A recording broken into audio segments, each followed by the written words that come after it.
Hello, everyone, and welcome to Ed America TV. My name is James, one of the e-guides here at Ed America, and we welcome audience members joining us online. We hope that you're doing well and staying safe. Ed America is the United States Embassy's American Center, and our mission is to provide a space for young Indonesians to learn more about the United States. In this episode, we will be having Uncovering Human Trafficking in Southeast Asia Through Journalism. But before we begin, let's break the ice with a little game. True or false? Movement is required in order to establish if a victim was trafficked. Stay tuned until the end of this program because we'll be giving a live shout out to whoever can answer correctly on our social medias. Other than that, don't forget to take a selfie and tag at America's Instagram account. And now, without further ado, I would like to invite Pak Bruce Miyake, from a resident legal advisor from the U.S. Embassy Jakarta, to give his opening remarks. Pak Bruce, the stage is yours. Thank you. Good evening, everyone, and good afternoon, and good morning, wherever you're at. Thank you for joining us for this important virtual discussion. My name is Bruce Miyake, and I'm honored to be opening this online event. I'm the resident legal advisor for Indonesia for the United States Department of Justice. As a resident legal advisor, I work with prosecutors, police, and judges to raise their capacity to handle human trafficking by holding workshops, including teaching them the best practices on the handling of trafficking in person victims and seeking restitutions. Human trafficking is one of the most shameful crimes of modern times. It is one of the highest revenue generating transnational crimes in the world, second only to drugs. So how much does this horrible crime generate per year? According to the International Labor Organization, it generates approximately 150 billion US dollars in illegal profits annually. To put some context to that, that is more than Amazon, one of the largest e-commerce businesses in the world, makes in a year. Now, this global crisis has not been slowed by the other global crisis, the COVID-19 pandemic. And the sad reality is these cases have continued. And if anything, the pandemic has intensified the existing vulnerabilities for the exploitation of victims. But along with these new challenges, we've also witnessed the adaptability and dedication among those combating this evil crime. And those efforts, including this evening's discussion, are even more important than ever. According to the data from a 2019 USAID study, roughly 1.6 million people are trafficked each year in the ASEAN nations alone. The United States, one of 175 nations that have ratified the UN protocol to prevent, suppress, and punish trafficking in persons, is committed to combating this awful crime. And it's why the US Department of State has issued the Trafficking in Persons report annually since 2001. And it's why the US Embassy in Jakarta is honored to be hosting this discussion and happy to provide this digital space for all to share best practices on preventing the crime of trafficking in persons. It's clear that media can shape perceptions and guide this public conversation on this issue. Journalists also play an enormous role in uncovering what is often a cross-border crime. The human trafficking issue is definitely a challenging assignment for journalists, so we're grateful to our moderator and three expert panelists who will share their stories tonight. I look forward to learning more from you about the reporting challenges that are unique to your country, how you can support one another, and most importantly, how media can best engage the public to prevent trafficking in persons. I want to thank our audience for joining us tonight, and I hope this discussion will inspire you and encourage you to share what you learned here tonight with others. I'm confident that the collaboration and learning here will have a real world positive impact for the victims of human trafficking. Thank you and enjoy the program.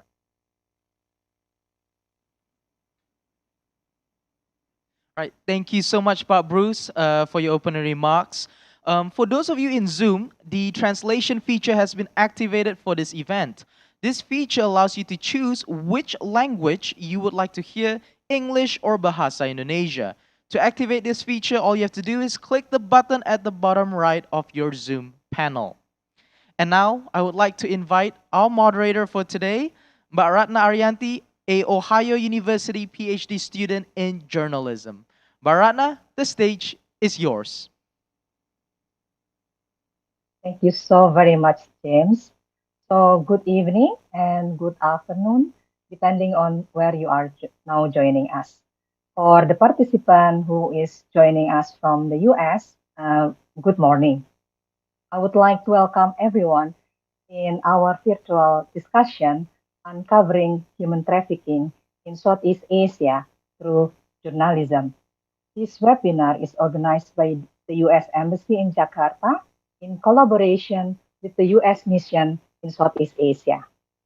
We would also like to thank our lovely colleagues in at America Jakarta, American Spaces Philippines, and American Corner Kedah, Malaysia, which help us to spread the word about this event.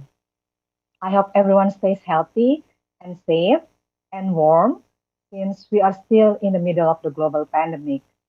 As Pak Bruce mentioned earlier, one thing that we learned from COVID-19 pandemic is human trafficking does not stop during this global crisis. Although human trafficking happens everywhere in the world, most people don't know about it. So human trafficking remains underreported. However, there is an ongoing improvement in the last few years. A significant shift has occurred in the media's reporting of human trafficking from dramatic expose to in-depth original research and agenda-setting public interest. Journalism is important since it can throw light into the factors, parties, and networks involved. The media also can help to increase our knowledge about human trafficking to find better solutions. To find the answer on several questions, including how can the media help to improve audience understanding of how human trafficking works and engage the public to prevent these crimes from happening, joining us from three different countries, our wonderful three speakers with a long experience in reporting on human trafficking issues. Our first speaker is Tricia Terrada. Tricia is a news correspondent with CNN Philippines. She is currently working as a police reporter, trailing the president and doing stories about COVID-19 response. Tricia graduated cum laude from the University of the Philippines with a degree in BA Broadcast Communication.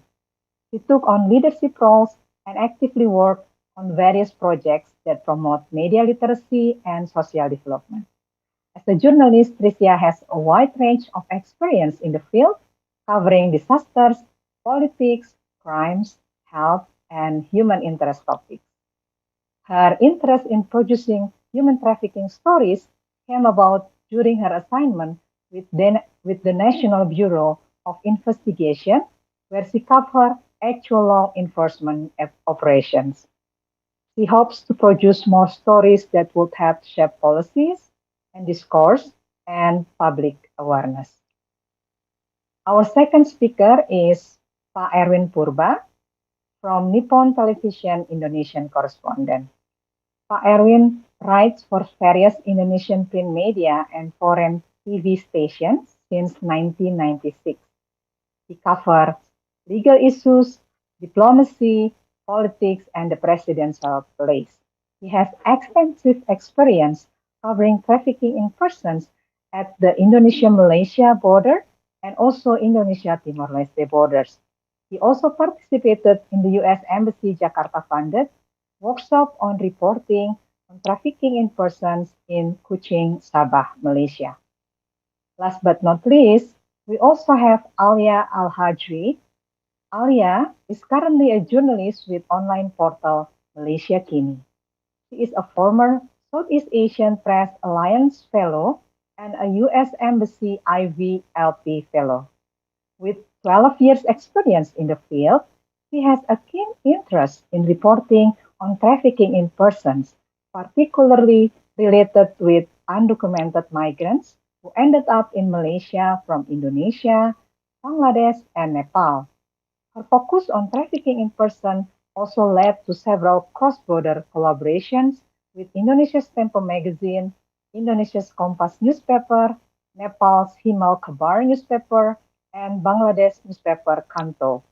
Part of the produced stories were also shortlisted for several local and international awards, including the SOPA Award, Host Writers Award, and Malaysian Media Award. Before I'm handing over to our speakers, I would like to invite everyone to post the questions on the chat box during the discussion and also via social media at America. We will have a question and answer sessions after the presentation. So now, without further ado, I will handing over to our first speaker, Tricia. So Hello. Tricia, Hello, good evening. Thank you very much for that very generous and very kind introduction. And I would like to say that, first of all, that I'm very glad to be with all of you today to be talking about a really important topic, more important than ever, especially that we are facing a pandemic, the COVID-19 pandemic. So, um, let me talk about the situation first of the situation of human trafficking in the Philippines. So we will have a better understanding on how we could actually participate in terms of the media and the journalism, uh, and how we could help fight human trafficking. So there you go. You're going to be talking about the role of journalism and human trafficking, specifically in the Philippines, at least from my end. So Philippines for this year, fortunately retained its tier one status, and that's according to the 2021 State Department Trafficking in Persons report. But let's have first an understanding of what tier one means and how does that play into our understanding of what human trafficking is. So, according to the 2021 State Department trafficking, when we talk about Philippines being part of the tier one or tier one in general, it means that our country was able to fully meet the minimum standards for the elimination of trafficking. The government continued to demonstrate serious and sustained efforts during the reporting period, considering the impact of the COVID-19 pandemic on anti trafficking capacity. It's important that we look into this because I would like also to look at our structure and how this comes into play in our fight against human trafficking.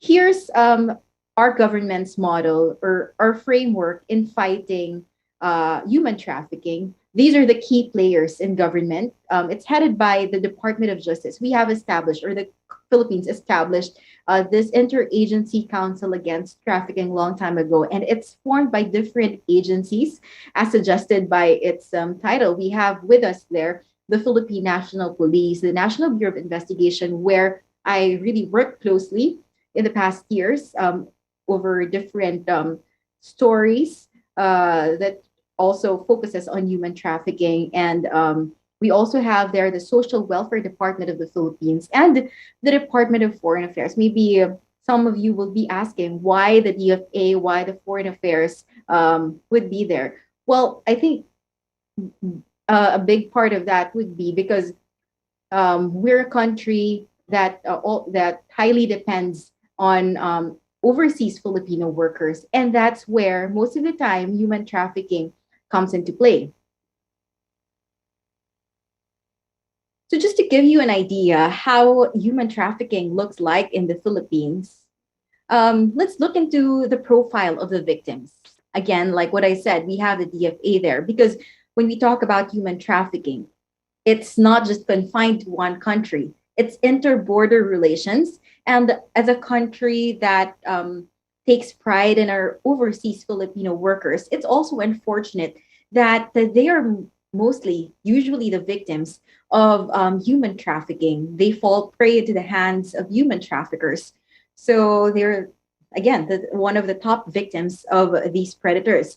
Then you also look at the children, usually from remote areas. I would say usually because these days, like in the last 3-5 years, these predators have also been preying on children even in urban cities, surprisingly. And I would be telling you more about that, a story that I would be sharing later in this part of the presentation. And when we talk about victims, a lot of literature would say that it's usually done on women, but as technology, as time evolved, um, we somehow tend to neglect that men are also vulnerable to human trafficking. So I included there men and women.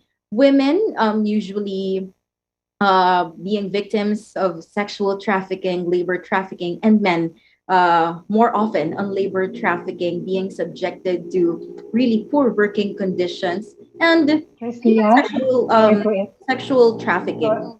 So, Tricia, yes, sorry to interrupt. Are you sharing your presentation? I'm sorry. Um, because we don't see any slide on Oh, the screen. oh, sorry about that. Okay. Do you Sorry, see it now? sorry to interrupt. That's okay. Okay. Are you able to see my screen now? Yes, now Yes. it's There. Sorry visible. about that. Thank you. Please I'm continue. currently, Sorry. yeah, talking about the victims of human trafficking in the Philippines. I divided that into the domestic victims and the foreign victims because, um, again, as what I mentioned earlier, it's not just confined to one country, it's an inter-border problem. So we also have here victims in the Philippines who come from abroad, foreigners, especially when we had the rise in Philippine offshore gaming operators. A lot of Chinese women have also been exploited to these kinds of businesses, to these kinds of human trafficking activities. So let me just zoom in into our OFWs. More often than not, our OFWs are fall victims um, to really poor work conditions in some cases.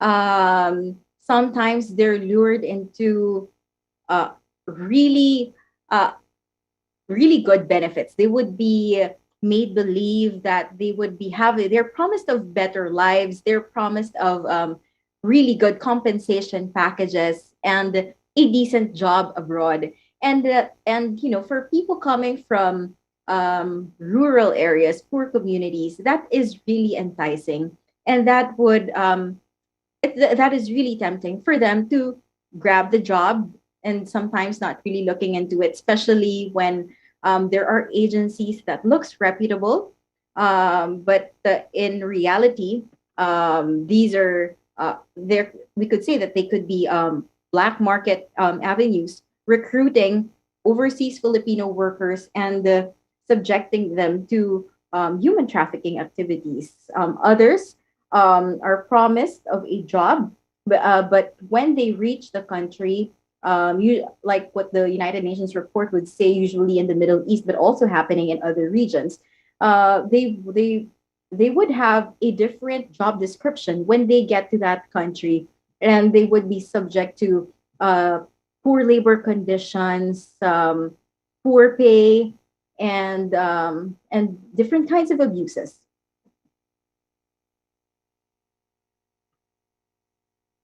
So here, if we look at the targets of human traffickers, at least here in the Philippines, we could zoom in on OFWs, the overseas Filipino workers, the children, the poor, and the unemployed.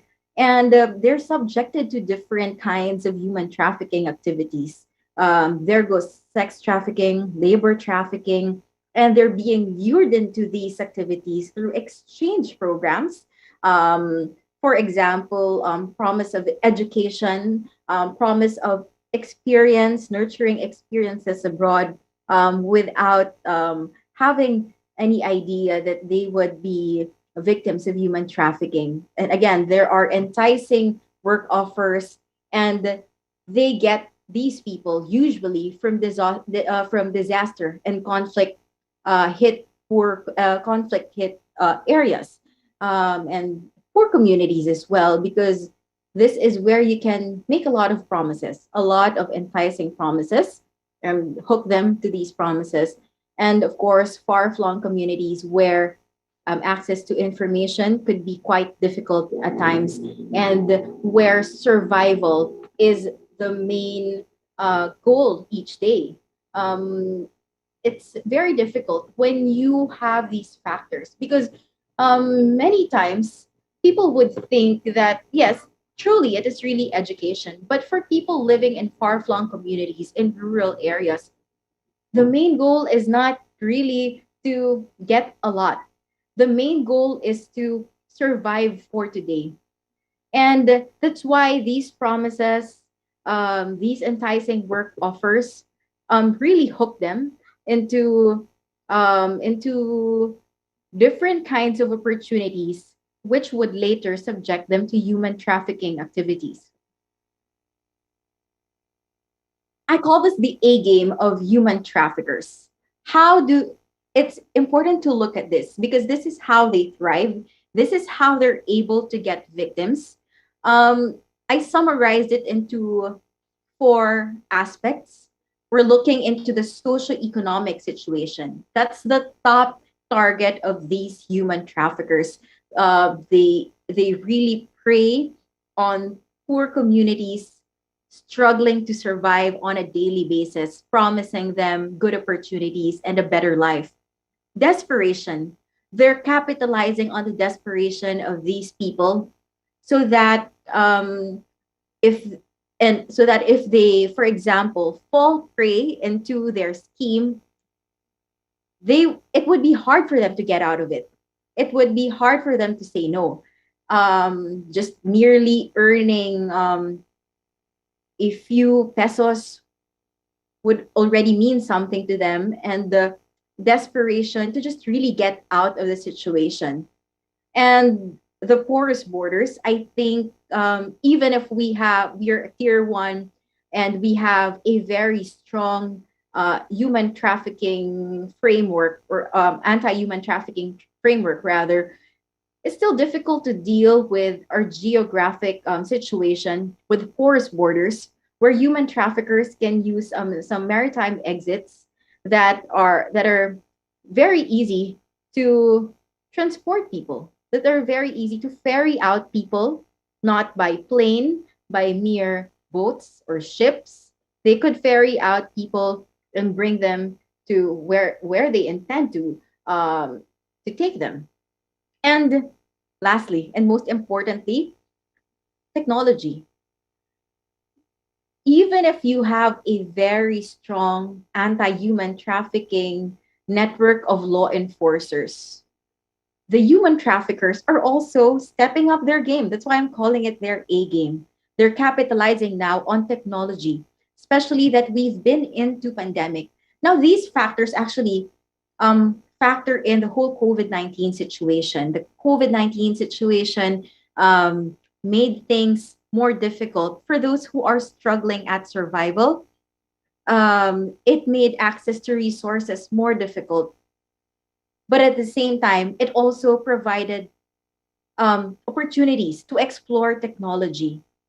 And that's where we need to step up our game too. Because as these human traffickers step up, we have to cover all the bases. We have to cover all the areas where they're thriving, especially now that they're really capitalizing on technology. If before we have human traffickers ferrying out Filipinos out of the country, or getting in foreigners into the country and subject them to human rights, human trafficking activities. Now it's so easy to commit these crimes through technology. We have now children mainly being subjected to um, cyber crimes, for example, cyber pornography. And it's been a struggle. Um, Human trafficking is stemming out, branching out to different kinds of crimes, different kinds of subhuman trafficking activities. And we have to keep up. We have to level up our game.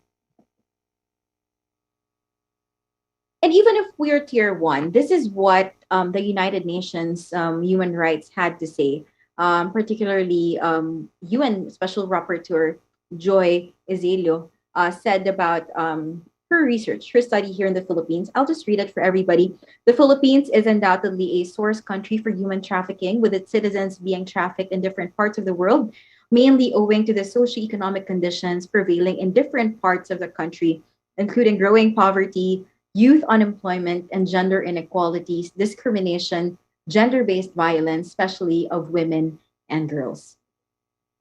So let's go back to our discussion of being tier one. So, tier one means that we're fully compliant with a minimum, but it doesn't mean that we are able to fully stop human trafficking in our country. And that goes for other countries as well. It only means that human trafficking is there and the tools are there. But the question is, are these tools enough with the ever evolving schemes of human traffickers around the world? I think that's a good question that we ask ourselves.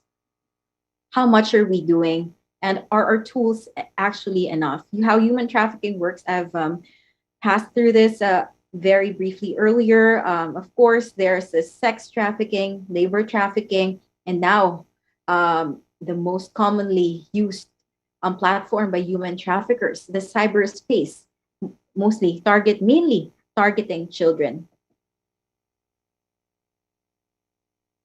So let's talk about human trafficking and journalism in the Philippines. So here in the Philippines, what we do as journalists, like back in the time where I was working with the National Bureau of Investigation, I was assigned to cover stories for the National Bureau of Investigation. We had some case immersion with law enforcement units. We get to visit them. We get to ask them for existing cases, at least the non-confidential ones. We get to check on what they've been doing, the cases that they've been working on. And from there, we're able to do a background check, a study about these cases, giving us a preview of how the operation is going to be like. Because number two, we're able to join actual operations. But for us to be able to join actual operations of human trafficking units in the NBI, for example, or the National Bureau of Investigation, we really have to establish that level of trust for them to allow us to join these operations. And I guess that's also very important because we're dealing here with crucial cases, with victims, usually children and women. And it's important that we also, as responsible journalists, we know how to handle their situation, how to handle their stories responsibly, and not to further exploit them to further harm. We also do special reports and documentaries. Special reports usually we do that during the anti-human trafficking day and special occasions. And we do documentaries from time to time. But then again, with the COVID-19 pandemic, this somehow had an effect with how we also cover the news. Of course, unlike before that we're just able to join actual operations with law enforcement units, there are now minimum health standards or public health measures that we need to take into account. So it's not that easy to tag along these operations. At the same time, but the good thing is with technology, we're able to seek help also from these law enforcers to get the videos for us so that we're able to put it as content for our news so that we can also make a news out of it. So I have here human trafficking with a very fine line about job and career. So why did I put that? Because I'd say that there is really a very thin line between human trafficking and job and career.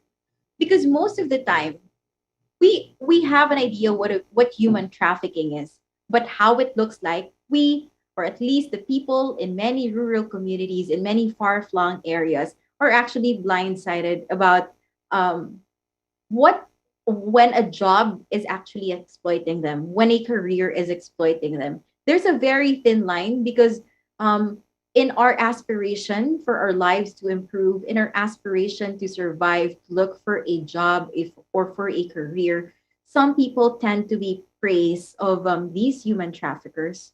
So I think this is where journalism really comes in. Much of the problems, the challenges that come in fighting Yeah, human trafficking. Yes. apologize for interrupting again, but shall we wrap up because the time is almost up? Yes, all right. Thank Actually, on you. my last two Sorry. slides. So that's where most of the challenges in the fight against human trafficking comes really in the operational aspect, and this is where and there's just so much that we can do as journalists. That's where awareness and access to information comes in. We have to fill the gaps, letting the people know what human trafficking actually looks like. We have to have close coordination with law enforcement units so we're able to tell the stories properly, put context to it, and we can also do in-depth stories and collectively as to address interborder problems. It would also be best to have a centralized trafficking database and information on traffickers among journalists, among media outlets, so we can cross-check the information that we have and keep ourselves in track or in check for updates or developments on these human trafficking activities. And lastly, of course, most importantly, awareness. We have to keep on reporting. We have to be relentless to let these people know what human trafficking activities are. That sometimes what a normal job would look like isn't necessarily as plain as it is. They could be victims of human trafficking. They could be victims of these work scams that will subject them to really bad conditions and that would subject them to abuse. So I think that's it for me. Thank you very much, everybody, for your time. And thank you very much for the opportunity to share our story in the Philippines. Thank you, Tricia. Very insightful presentation. I would like to highlight that the challenge in the future will be very hard for everyone because technology will increase the possibility of human trafficking. We still have the Q&A session, so everyone, we already received like few questions in the Mhm. chat box. And also thank you, Tricia, for bringing the discussion about the tier because we arranged the flow of the speaker based on the tier. So Philippines is the tier one, like Tricia mentioned earlier. Indonesia is in the tier two. So Pak Erwin will be our second speaker, and Malaysia is in the tier three, and Alia will be our third speaker. So I would like to over to Pak Erwin.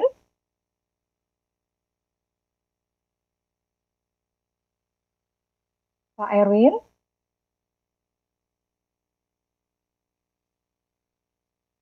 Okay. Yeah. Hello? Okay. Yeah. Yeah. Loud and clear. Okay, Pak Erwin. Okay. Time is yours.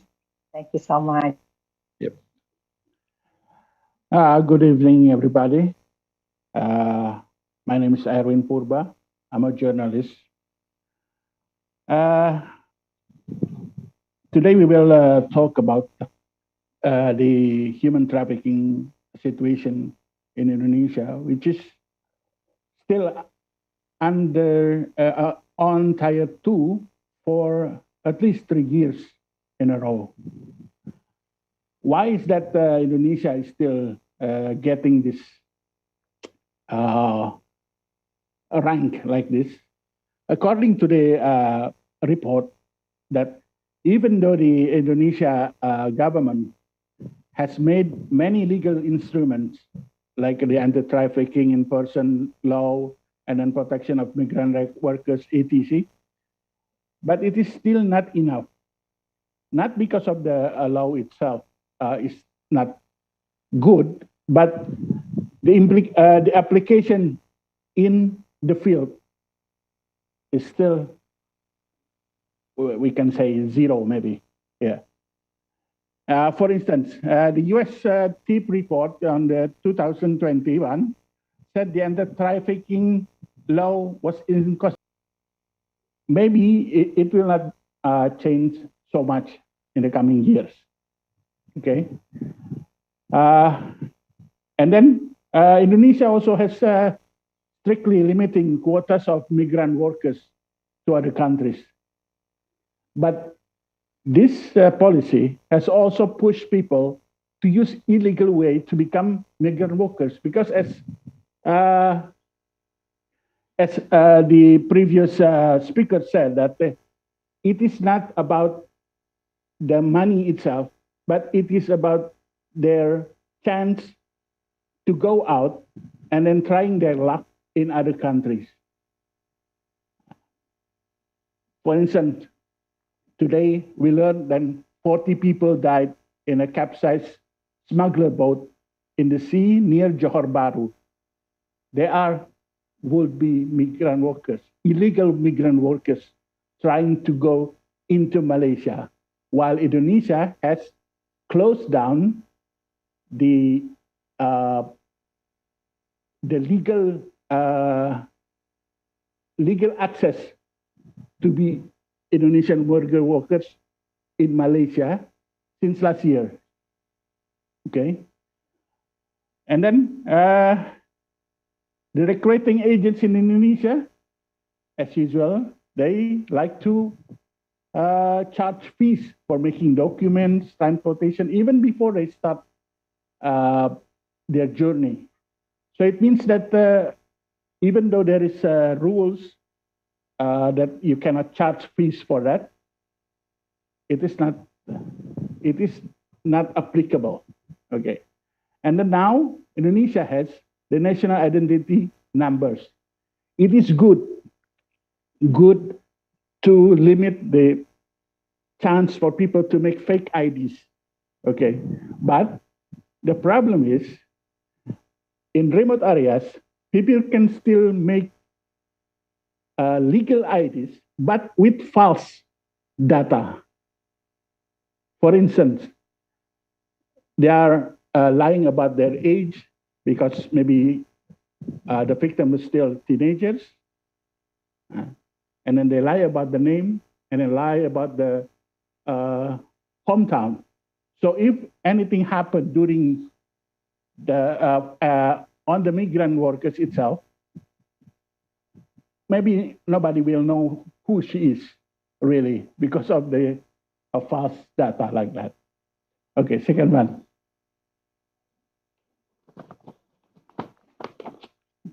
Okay.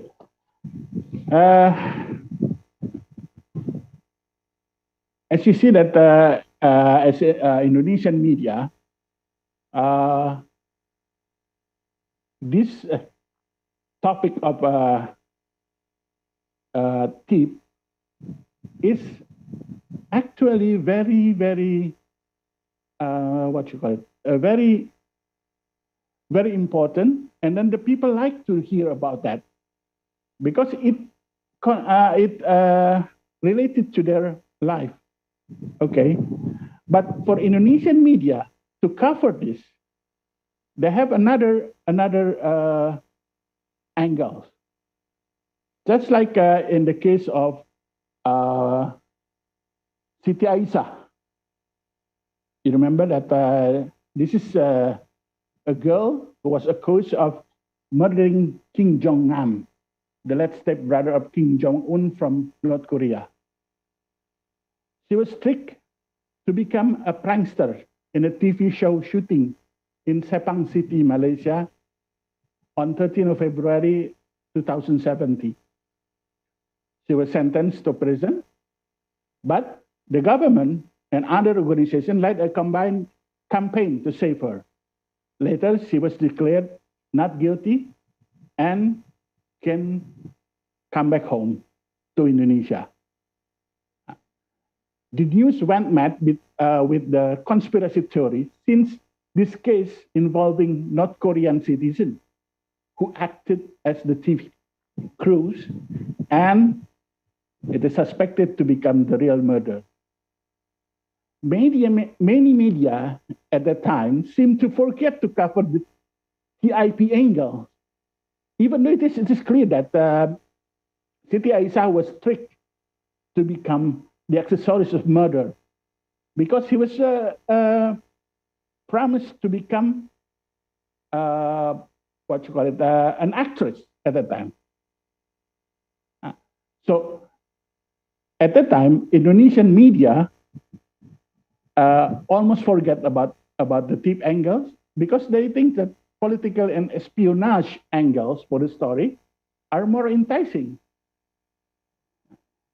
So it is not about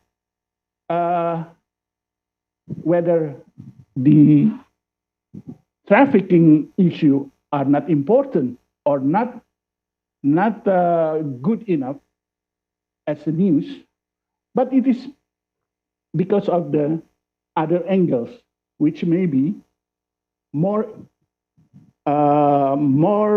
what you call it, more economical, which can raise more money for the media itself. They can sell the stories about like Miss Aisa, and then get money from the people who watch that.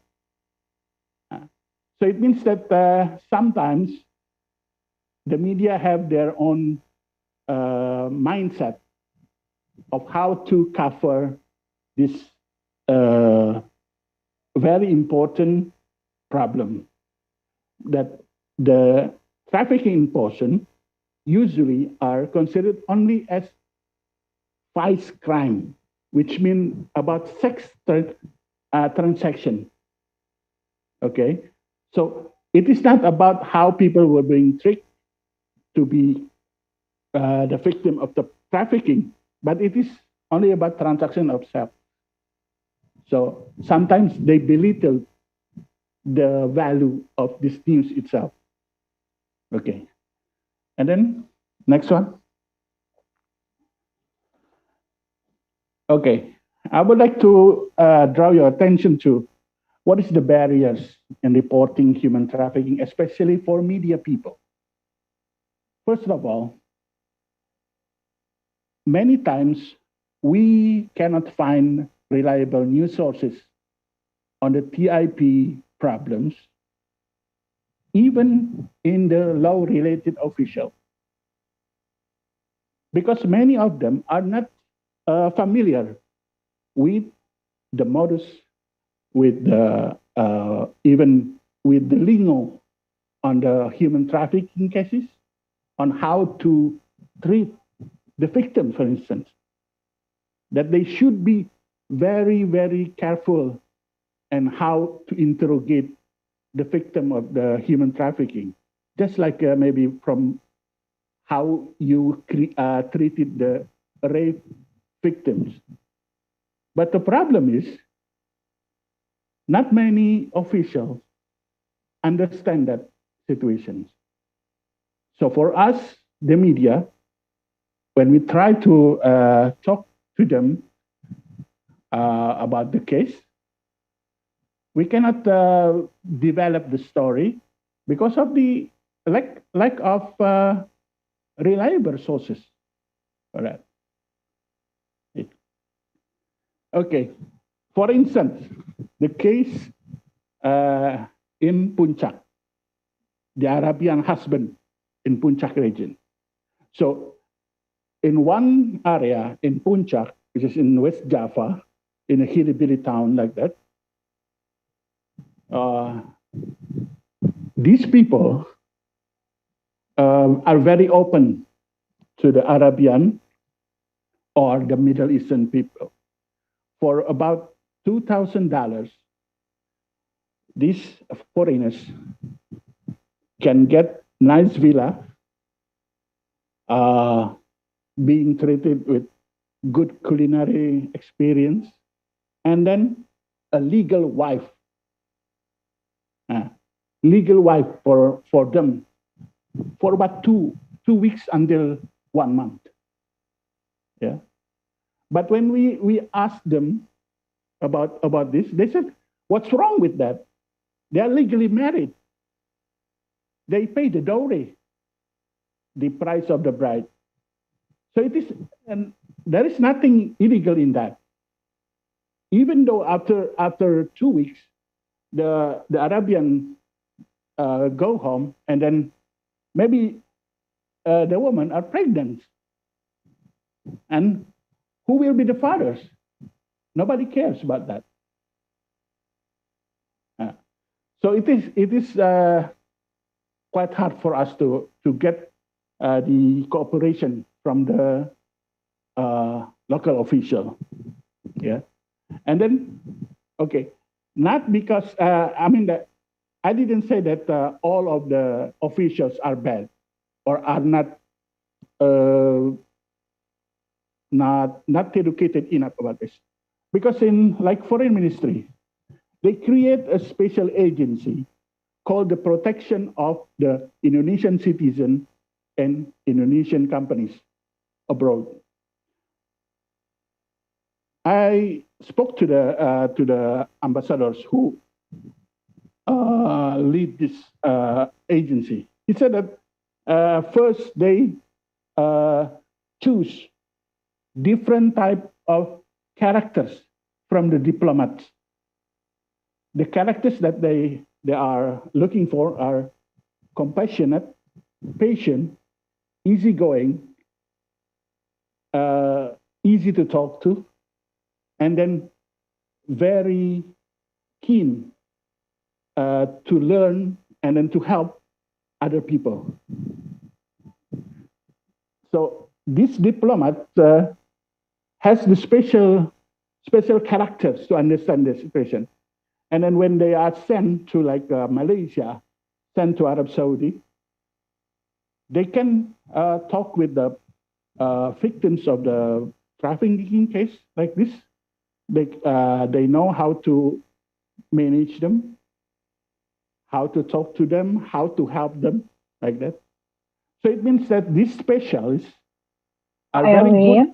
Yeah. Sorry to interrupt. We Okay. only have like 1 more minute. Sorry. I'm sorry. Okay. It's okay. Thank you. Okay then. Yeah. Okay, so that's the situation is that in foreign ministry, they have specialists on human trafficking, which are very good for us as journalists. And then, is there any solution offered by media? Yes. Like not only they are making stories about the bad news of trafficking, but also now it may be better to promote stories of successful victims in Indonesia. Like this lady, Mrs. Nuhaiti, she owned a factory now, which is coming from collecting the fruits, and then she made snacks out of these fruits from the farmers, and she succeeded. So we can promote to other people that there is other way, like this rich YouTubers.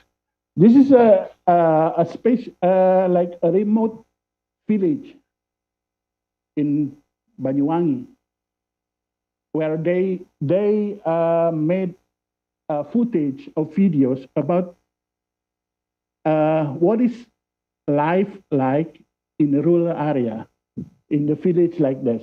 And this footage, these videos get many attention because so many people, maybe they don't even know how to plant rice, how to get food from the natural way. These YouTubers show the people that Indonesia also offers good opportunities for them to get rich, to work hard, and then get paid for what they are doing without having to go outside of the country. So, in short, it is what I have to share about this, my experience and knowledge about this. I hope you enjoyed it. Thank you very much. Thank Thank you very much, Pak Erwin, for very insightful presentation, elaborating more on in challenges in Indonesia and also offer solutions that media can do to tackle these issues. So we are now entering our third presentation. So I will hand over to Alia. Alia, are you ready? So Alia, the screen is yours. Thank you. Alhamdulillah.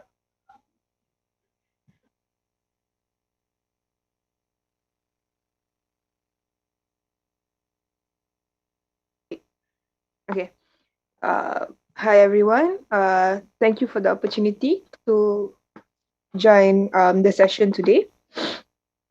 I think I would start my presentation. Well, it's not really a presentation, but more like a sharing session of what's happening in Malaysia. Unlike Indonesia and the Philippines, Malaysia is a receiving country for migrant workers. And that in its sense poses like different challenges when it comes to reporting about trafficking in persons compared to sending countries. So perhaps I would start with, let me see if I can do this. Okay. All right. This is today's story. It was published about slightly over an hour ago, and it relates to the upcoming agreement to be signed between Malaysia and the governments of Malaysia and Bangladesh with regards to recruitment of Bangladesh workers in Malaysia. So for context, all recruitment of migrant workers has been frozen since the start of the pandemic. Like when we closed international borders, then there are no new migrant workers who are allowed to come in. But at the same time, with specific countries, for example, like Bangladesh, the recruitment process has been stopped since 2019 because of problems found in the recruitment system that eventually leads to um, human trafficking, basically, of Bangladeshi workers in Malaysia. So this new agreement is supposed to be signed this Sunday by the Bangladesh minister and the Malaysian human resource minister. And the challenge in terms of reporting of these issues, one would definitely be verifying the information, because there are a lot of sources information, but not a lot of on the record official confirmation for whatever the sources are saying. So in terms of verifying the various documents and various sources information, it is very difficult. It has always been difficult, and in cases like this, there is just like that additional challenge, because it involves not only the government of Malaysia, but it involves bilateral interests, it involves commercial interests, and there are a lot of considerations, I guess, in terms of things that can or cannot be reported. So let me see. It was mentioned, I think by the past presenters, that a lot of times when reporting about trafficking in persons, there are usually a powerful individual involved in the situation that contributes to the problem, and establishing the link between the person and the vested interest, for example, either industries or companies or governments, has always been very difficult. And given the person's connection, they would typically have the ability to influence others within the circle to not expose them, basically, to not expose their interest in the business of trafficking in persons. And at times, even when, for example, a source came forward with information, it is very hard to establish whether the person is genuinely exposing something because they want the information to come out, or they actually have like a vested interest in sharing the information. In this particular context, I had to establish whether one anonymous source who gave a tip off is actually who the person claimed to be, which is someone from the Malaysian Ministry of Human Resource, or do they actually have a vested interest to sabotage the system? Like they could have been representing a Bangladesh recruitment agency who did not get a cut of this whole process, and therefore they want to make sure that no one gets it, right? So that is the current situation.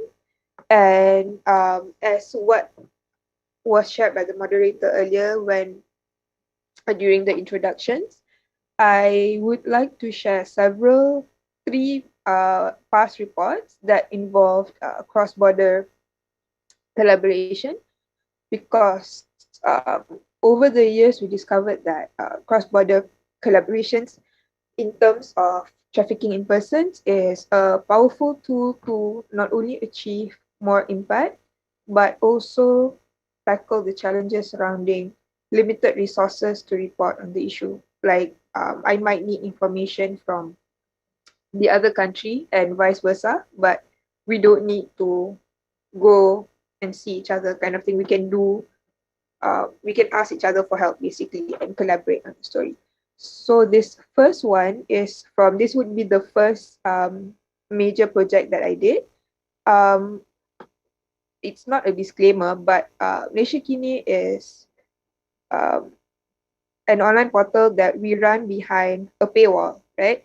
So in order to show like the full story, I'm sharing the versions that published by our partners. So then there's no paywall basically. This is not the original Malaysia Kini site.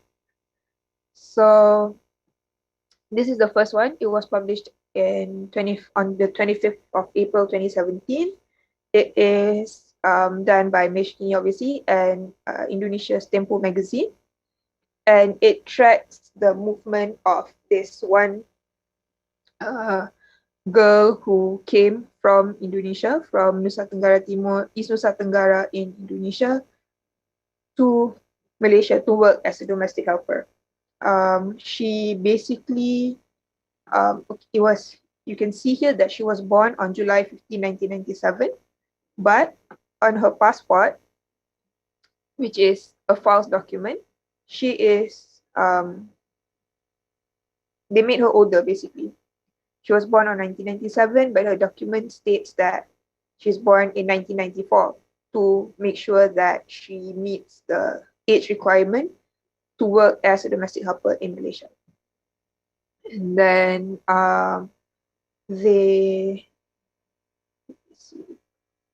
so we made this to be like an interactive story to really show how she made her way from her hometown to Malaysia. And a lot of the work involves, a lot of this article was on the part of Tempo because they were the ones who had to go to her hometown and find her and her family members and all that. But on their side, they also needed Malaysian authorities to verify whatever information that they found. For example, like Malaysian immigration authorities, the recruitment agency in Malaysia that received her here, and they wanted me to find her employer's house where she last worked. So it wouldn't be possible if it's not done as part of a cross-border collaboration project. This was another challenge, I would say, is trying to come up with this, which is the money trail.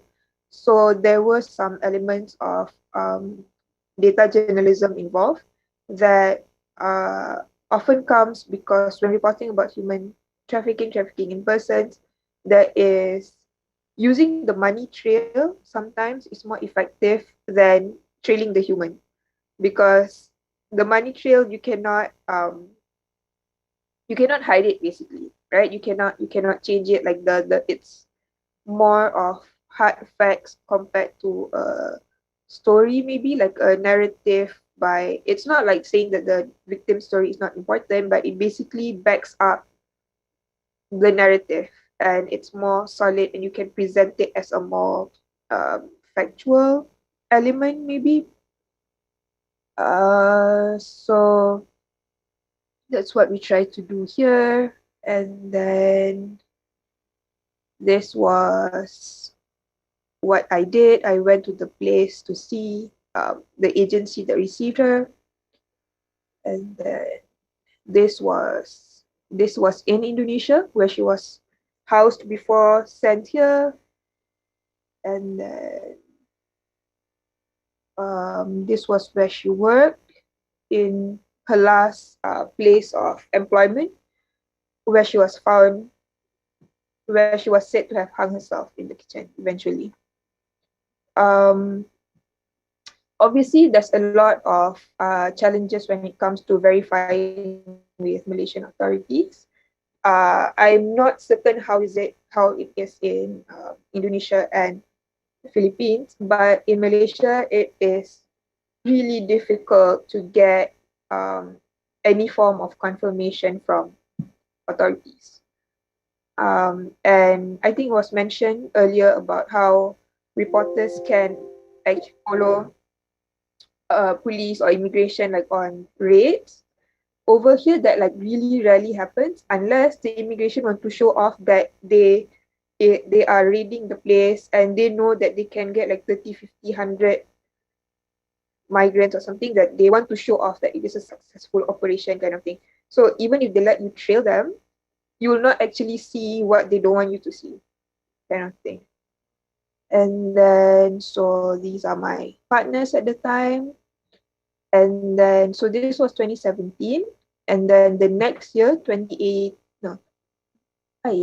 next year, 2018, this is the second one with Nepali Times. This is about Nepali workers in Malaysia. So unlike Indonesia, where mostly a lot of the problems were surrounding domestic workers, Nepalis in Malaysia mostly work in the manufacturing sector, in the factories and in construction. So again, this involved it's a similar narrative, but it's like a change. Obviously, it's a different country, but it involves a lot of, it's more political in terms of connection with high-ranking individuals, basically.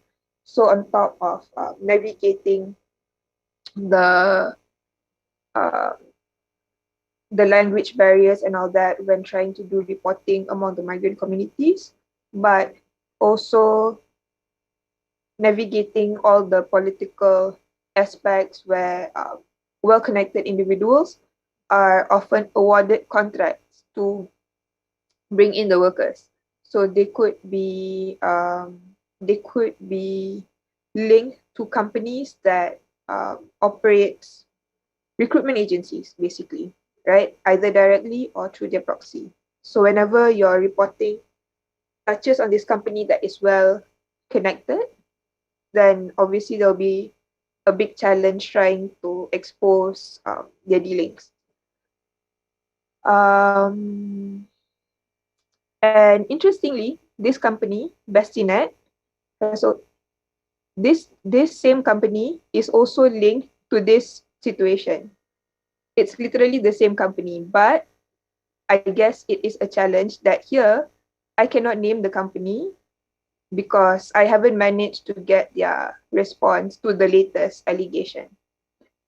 So I'm still trying to figure out like how are they involved with this current mess. But this was their old mess that they did not settle. I can share the links for the stories if anyone is interested later, but I'm just going through it. And then, okay, so this is 2018, and then this is 2019. This is with Bangladesh, and it is in collaboration with Color Kanto. There is a lot of legwork involved in this story. So again, it wouldn't be possible if it was to be done only by Malaysia Kini. And then in terms of sources for the stories, there are a lot of groups, migrant rights groups and NGOs who are willing to speak up on the issue. But in terms of impact, it is still very difficult to push for any change with the government. If that is the desired intention for the stories to push for change, then it has been very, very difficult. Sometimes it happened that we managed to push for a government probe on like certain companies that's involved in the process, but to actually put a stop to the whole thing, I don't think that has ever happened. And then what else? What other challenges? This is part of a 4-part series related to the subject. And then maybe we can see some photos. So Alia, you still have 1 more minute. Thank you. I'm almost done. I am, yeah. Okay, cool.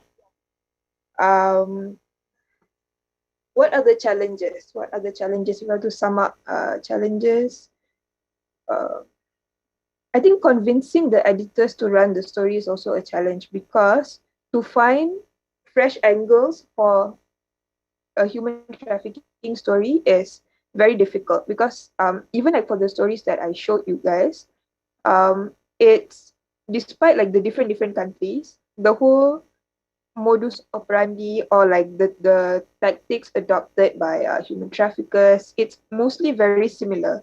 So unless they to find a fresh angle for these kind of stories is very difficult basically. So sometimes the editors will say, oh, you know, it's just a different country, but it's the same story. And it is sometimes, as we find out, it's still the same players behind the stories. Even if the countries change, the players is still the same. And then I guess I will just stop here, but if there are any questions, I can take it later. Yep, thank you. Thank you so much, Alia. So I would like to highlight the significance role of data journalism, like including the many trail that Alia already mentioned. It is very important for journalists to increase their skills. Like going back to what Tricia mentioned earlier, we also need to level up our games to be able to, like tackle this issue. And also collaborative journalism. The cross-border crime needs a huge effort for collaborative journalism between newsrooms, not only inside the country, but also between countries, like Alia presented to us, her collaboration with different newsrooms in the region. So talking about collaboration, we also need participation from the public in general, um, to also solve these huge challenges. So speaking about the public participation, we already have one question from the participant, uh, Mas or Pa Antonio Wirman. So Antonia asked to us, in case we want to involve in the future on fighting human trafficking, how? Is there any community that we can join or email we can contact or anything else? So I would like to give the first opportunity to Tricia. So how can the general public tap into the media in order to uncover human trafficking in their community? So Tricia, you can go first, and then Pak Erwin will follow after this. And Alia, if you would like to add more, please go. Thank you.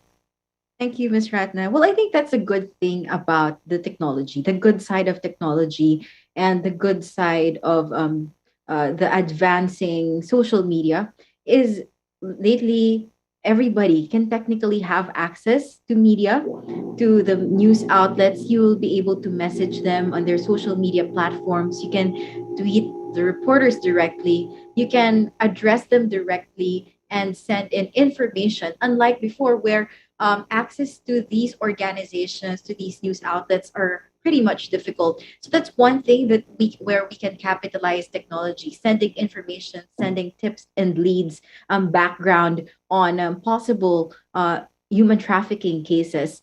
And another one would be access also to non-government organizations. I think that's where we can really participate. Again, there's only so much that the media can do. We are a platform. Journalism is a platform where we can bridge the gap between people who would want to help and the organizations that are established to provide help to the victims of human trafficking. So there we can also use technology in that aspect by reaching out to these NGOs or asking the help of media to reach out to these NGOs if you do not have direct access yet to these organizations. I think that's one way where we can foster participation if you'd want that to explore in the future. Oh, excellent. So it's also very easy now, yeah, to reach journalists individually, also the newsroom, since social media and technology allow public in general to reach newsrooms and also journalists. Pak Erwin, would you like to add more about these questions? Is it okay? Yeah. Hello. Okay. Yeah. Yeah. Maybe for the general public, how they can help to fight this human trafficking is check your own neighborhood, because the traffickers usually hide among the people to hide these victims. Like they rent a house inside a village like that. These houses are very well protected. Many people come in and going, but you cannot talk to them like that. So maybe this is a detention center for them. Detention center is where they keep the would-be victims before they are transported to other area. So, and then if you were asked to help, please at least notice what happened. Like maybe there's a case in Jakarta where these girls are shouting their names, shouting that they are being held captive like that through windows. But the people who heard the neighbors, they didn't do anything. So if you want to help, at least notice what happened, where the place, call the police, or contact to the media. Let the media come. These traffickers are actually very afraid of media, because they will reveal the location. They will reveal who is behind these syndicates like that. So they are very afraid of that people will get to know on their operation. So be active. That's one of the way. A very excellent solution. I think, yeah, if you see like suspicious activity in the neighborhood, yeah, it's better to contact the authority and then Yes, taking that's right. like an active role Yeah. as a good neighbor, as a good citizen. Thank Yeah. you so much, Pak Erwin. Alia, would you like to add more on these questions? Thank you. Um, I think the simplest way would be to alert the media, and it can be through a tip off. It can be through an anonymous tip off. Like you don't have to expose yourself if you don't want to, because like in the case of the story that I shared, the one that I did today, it was based on anonymous tip-off by this person who said he was a staff of the ministry. So he have all this information that relates to trafficking in persons, because and he's trying to prevent, according to him, is trying to prevent more people from becoming victims of human trafficking through this alleged syndicates and all that. So he found my number and he sent me the information basically.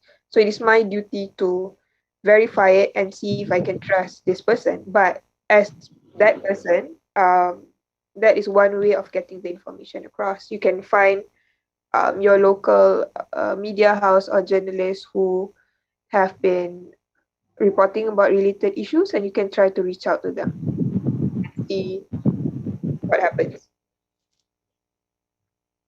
Yep. Thank you, Alia. Okay, so now we are going to the second question. I know not only journalists but public in general stay at home during the pandemic, especially last year.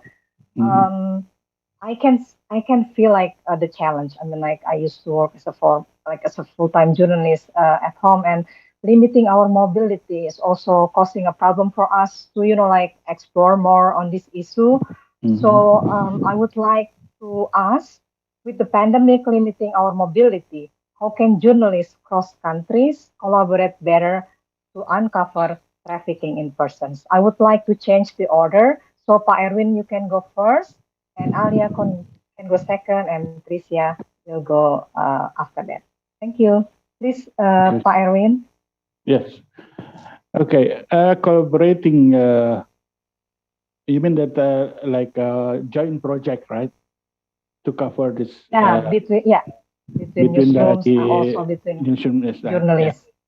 Yeah. Also with The other organizations like NGOs. Of course, yes. Well, first we can still use, as our Filipinos friend said, that use the technology. I mean, share the news, share the facts first to other, like for myself, maybe about what happened with the thief victim in Malaysia. I will talk to them, to Malaysian reporters, asking what happened is, why these rules happen like this, and then after that we can discuss how we can collaborate. But as I said before, that it depends on the media organization itself. Are they willing to spend their resources, money, people, energy, everything during this pandemic like this to cover the human trafficking issues? Because sometimes it is still regarded not as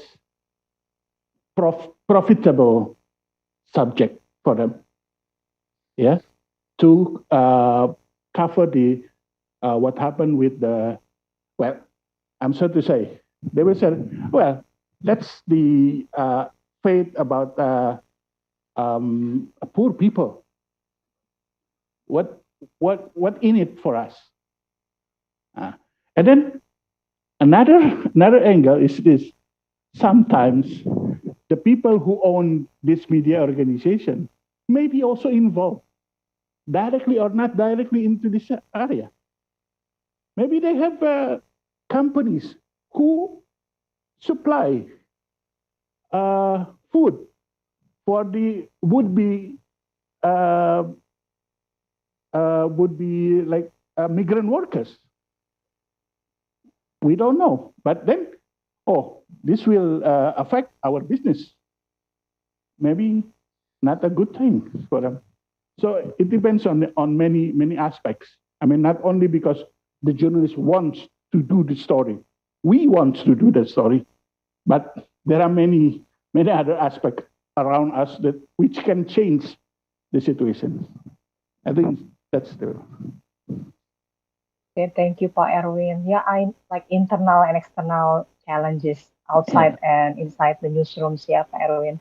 Okay, Alia, would you like to add more, especially in terms of the collaboration? I mean, like you just published the story yesterday or today. Yesterday is December 16, right? So how do you do this collaboration because you also had an experience before the pandemic? How the pandemic changed the way you work with other journalists or also like within the newsrooms itself, especially in covering trafficking in persons?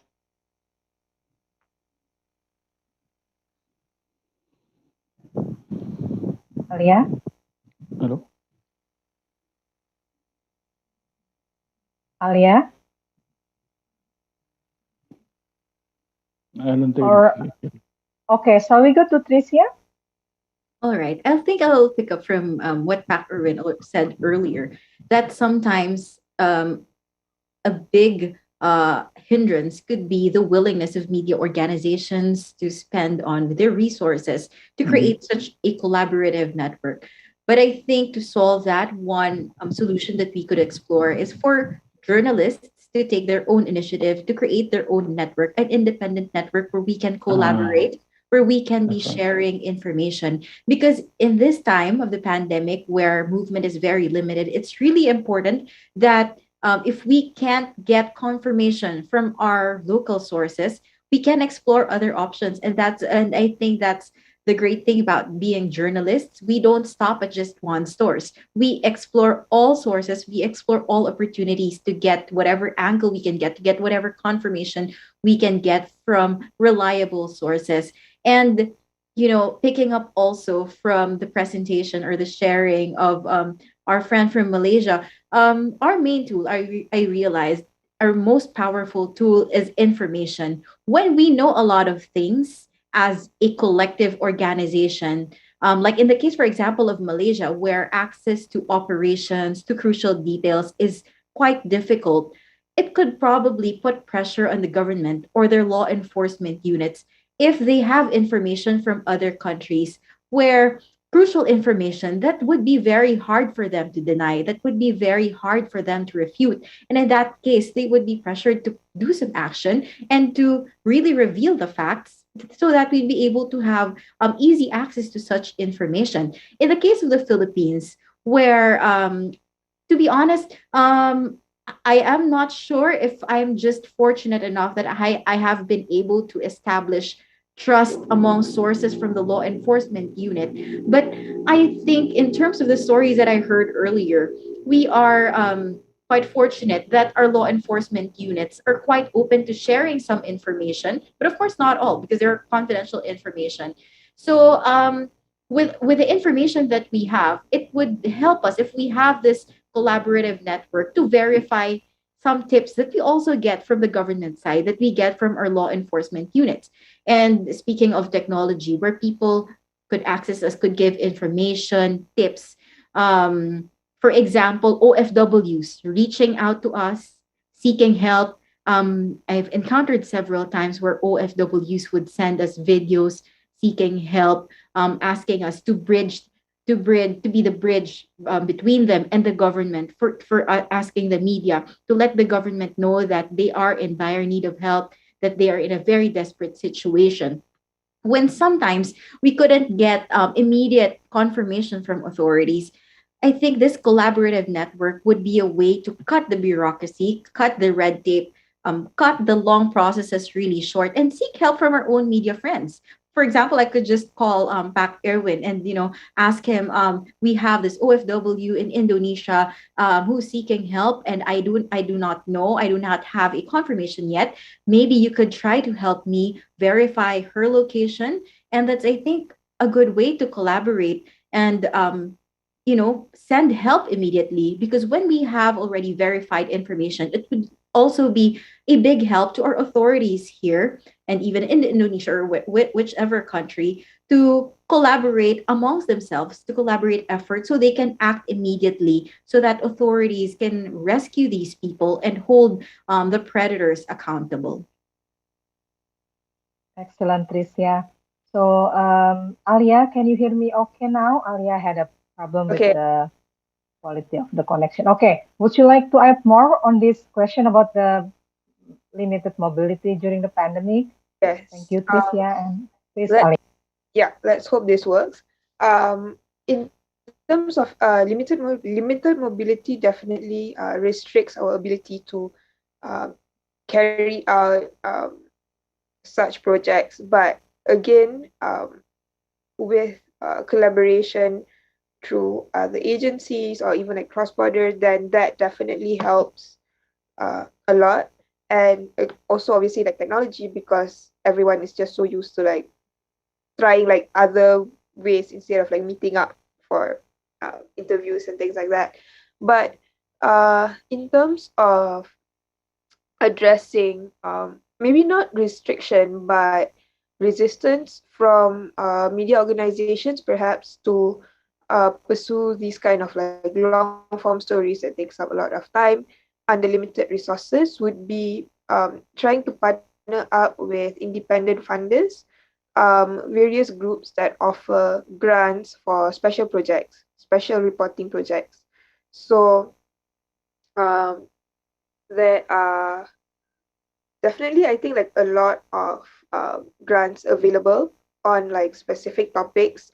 And trafficking in persons is definitely one of those areas where there are a lot of organizations that periodically will offer either individual journalists or even a media organization fundings to carry out the project. So if a reporter were to tell their editor or their company that, hey, there's this organization, it has to be an independent organization, though it cannot be like someone with like a vested interest to fund the project or anything.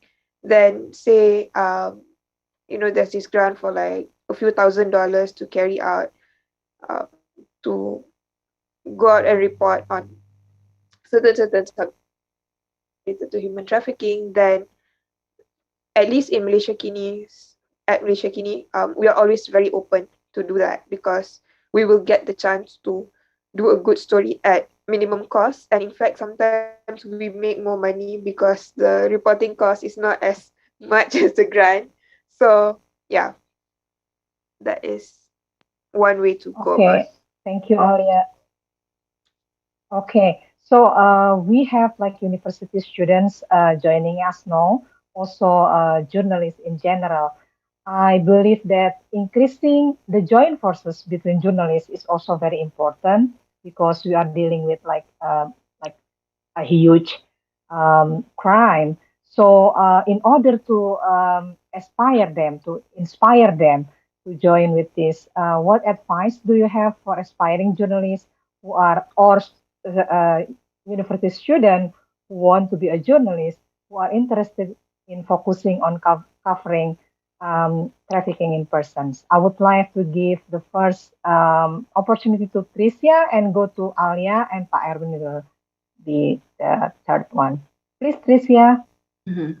Okay, since the question is for journalists or budding journalists, I would like to begin with you asking you about your why.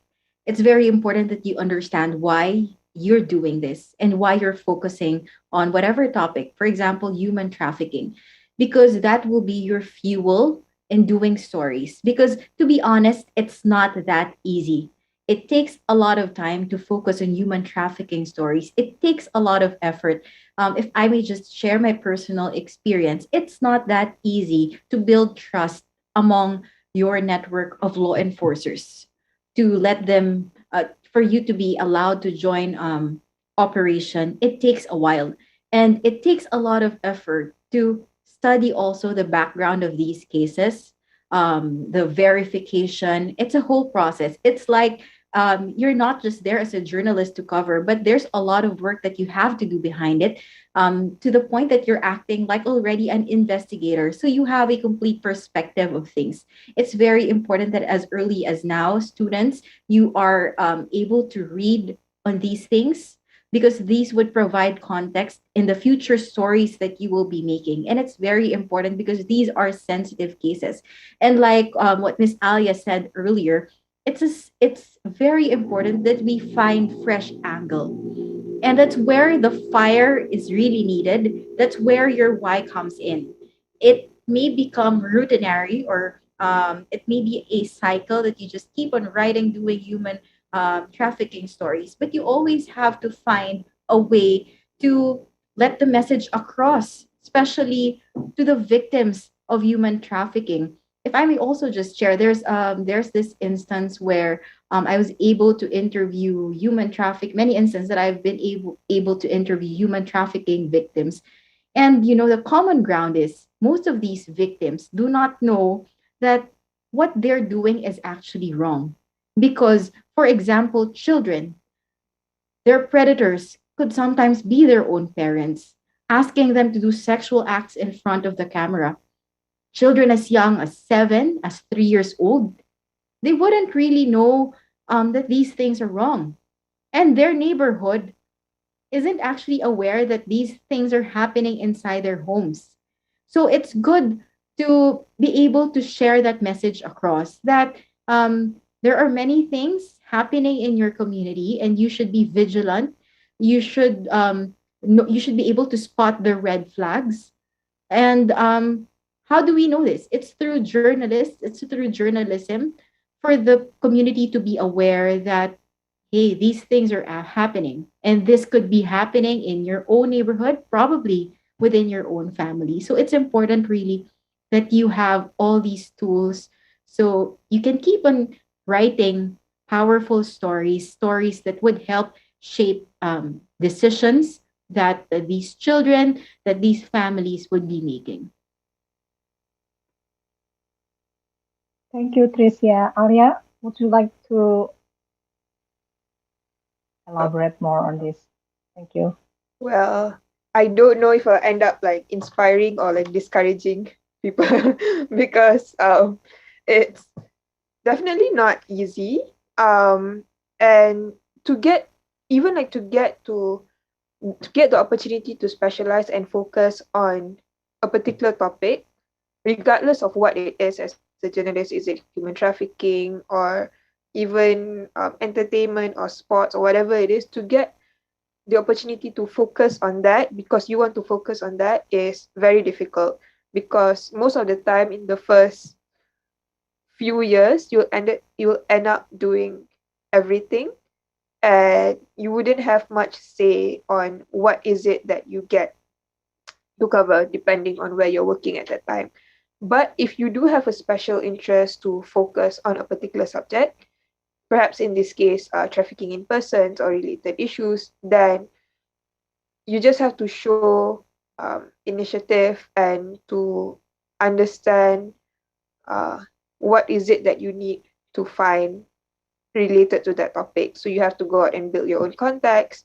So again, if in this case it's human trafficking, then perhaps it would be very beneficial to practice be a crime reporter, maybe. So then, like what my from the Philippines said, we will have closer access to immigration authorities, the police, and related government officials.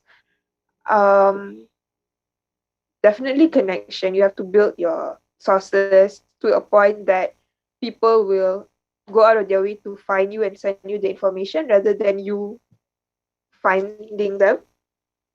Um, and obviously, if you have reached that point, then you have to understand that there's a lot of trust involved. And yeah, I think that's it. Thank you, Alia. Thank you so much. Very, very insightful, like tips. I'm not sure, I believe that this is not going to be discouraging for journalists. Pak Erwin, would you like to add more on this? A very brief um, answer for this question. Thank you.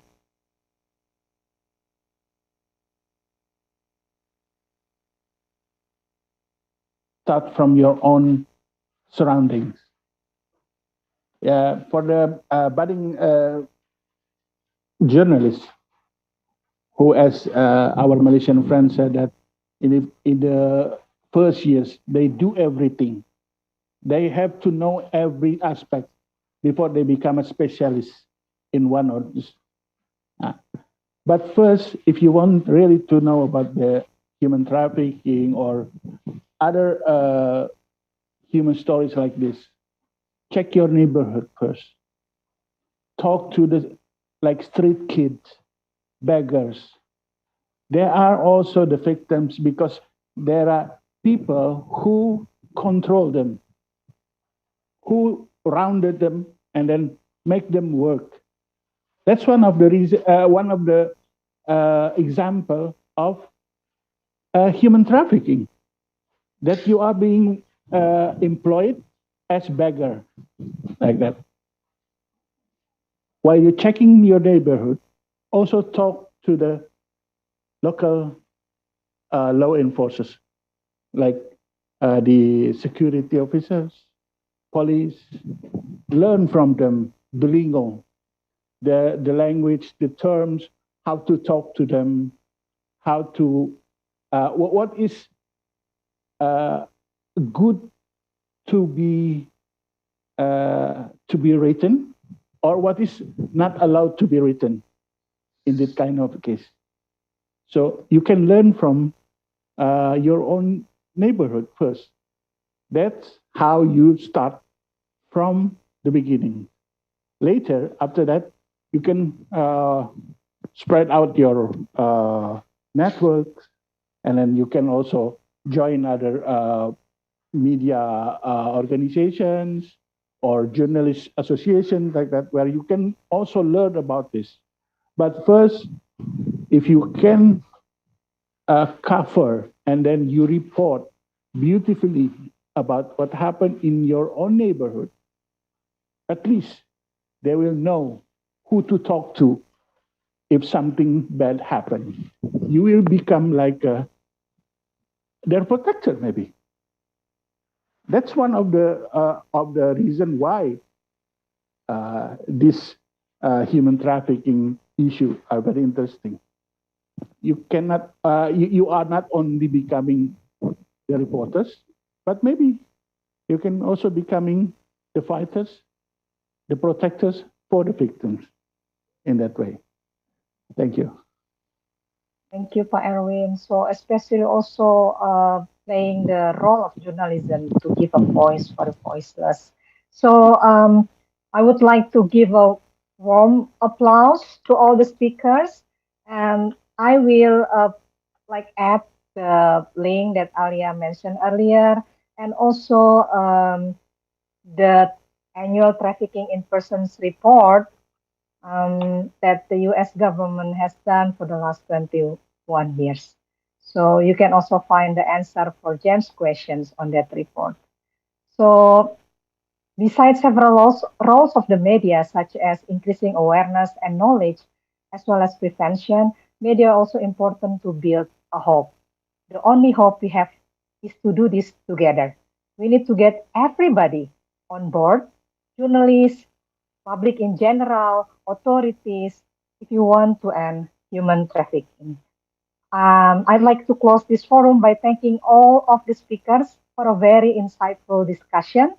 This is a very good start for everybody to connect with each other and starting to, talking about the possibility to do different reporting. So thank you, everyone. Thank you to all the participants for attending this virtual discussion. Stay safe. Enjoy the rest of your evening or your day. And I will over to you, James. Thank you so much. All right. Thank you so much to our moderator, Mbak Ratna, along with our speakers, Mbak Tricia, Mbak Erwin, and Mbak Alia for today's discussion. It's been great having you guys with us. Earlier in the event, we asked audience members a question. True or false, movement is required in order to establish if a victim was trafficked. And the correct answer to that is false. Human trafficking can include, but does not require, movement, and a person can be considered a trafficking victim even when exploited in their own hometown. Shout out goes to Kiki Desmaika from YouTube for answering correctly, and thank you to everyone who has participated. Don't forget to tune in next time for another chance to get a shout out from us. Now you may be wondering, how could I develop an awesome idea for a place like this? It's very easy. All you need to do is go to our website at www.atmerica.or.id, select create a program and click collaborate with us. All event proposals coming to us will be reviewed and your event might be featured here soon. You can also subscribe to our newsletter for all our weekly updates. And that's it. That wraps this episode. It's been fun, but we have to say goodbye for now. Follow our Twitter, Facebook, and Instagram at ATAmerica for our fun contents, event updates, and so much more. Thank you again, everyone, for joining. Again, my name is James, and we'll see you at the next At America TV episode. Goodbye.